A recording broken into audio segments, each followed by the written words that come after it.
لي كده على 4 خطوات من الخطوات اللي لازم نعملها علشان نبطل مرقعة، وحط رابط الفيديوهين في الوصف. ودلوقتي هنكمل الكلام على بقية الخطوات. 5.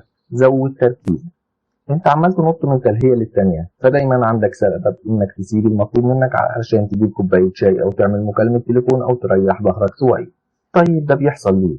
واحد من الاجابات على السؤال ده انك عندك استثارة زايدة، وكل لما هربت من المطلوب منك وشتت نفسك هتلاقي زيادة في الحاجة الملحة للتشتيت. المشكلة في كده انك هتلاقي المهمة بقت صعبة ومستحيلة لان عقلك مش جاهز انه يهدى ويركز في اي مهمة صعبة.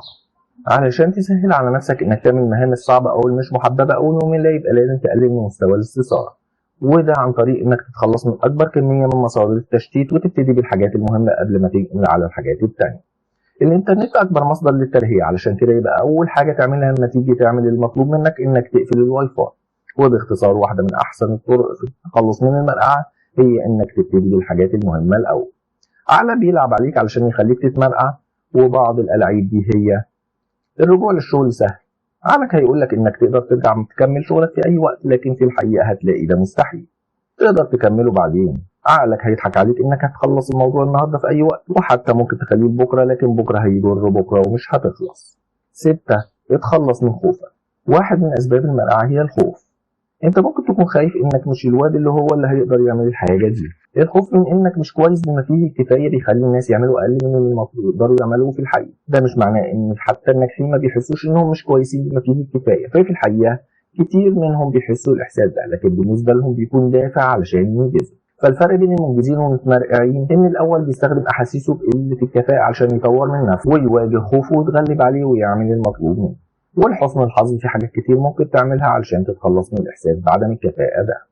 أولا، اقبل إحساسك. أول خطوة إنك تبقى عارف إنك مش لوحدك زي ما قلت، حتى الناجحين بيحسوا كده، فلو أنت حاسس بده مفيش مشكلة، اقبل الأحاسيس دي لأن دي أول خطوة في تغييرها. ثانيا، اتمسك بإحساسك. هل خطر في بالك مرة إن الخوف من عدم الكفاءة ممكن يكون حاجة كويسة؟ إحنا بنضيع حياتنا عمالين ننقد في نفسنا ونجلدها. طيب لو الخوف ده ممكن يساعدنا؟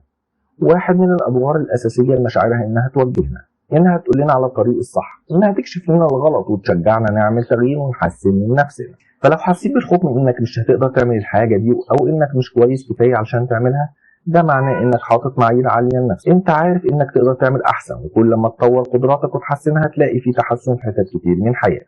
علشان نوصل لده يبقى لازم نعرف انك تقدر تتعرف على امكانياتك، انك تهتم بالتاثير اللي بتعمله على العالم حواليك، والحاجة الهائلة إنك تقدر تحسن من قدراتك ولسه قدامك كتير تتعلم. ثالثا، اتمرن على تعاطف الذات.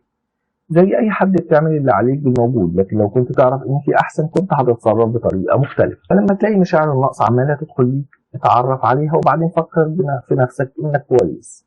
فالتقليل من نفسك مش هيوصلك لأي مكان، لكن تشجيع نفسك وإنك مجرد بني آدم هيزود بشكل كبير من المرونة العاطفية ويساعدك انك تعمل حاجات كويسه اكتر من اللي تكون حلمت بيها.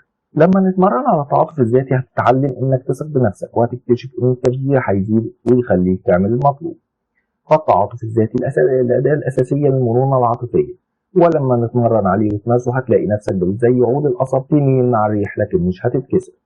وبغض النظر عن اللي هيحصل هتلاقي دايما بانك قادر تقف تاني وتستمر. التعاطف الذاتي هو الاعتراف العميق بأن كل البشر ناقصين، لكن علينا أننا نبذل جهدنا.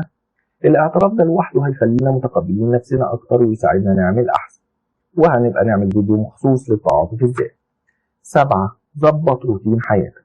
المرقعة دي عادة بس مش كويسة، ولأن عقولنا بتحب تبعد عن الحاجات الصعبة يبقى محتاجين ندربه علشان يشتغل لصالحنا. وواحد من أحسن الطرق لده كده هي اننا نعمل روتين يومي، لاننا بمجرد ما نعمل حاجه باستمرار كل يوم لفتره طويله هتبقى عاده ثابته. فبالنسبه للمرقعه الروتين اليومي هيساعدك لانه هيوجه عقلك ويزيد من تركيزك وهيخليك هادي ومركز، وبكده هتلاقي الموضوع اسهل وانت عمال تعمل شغل.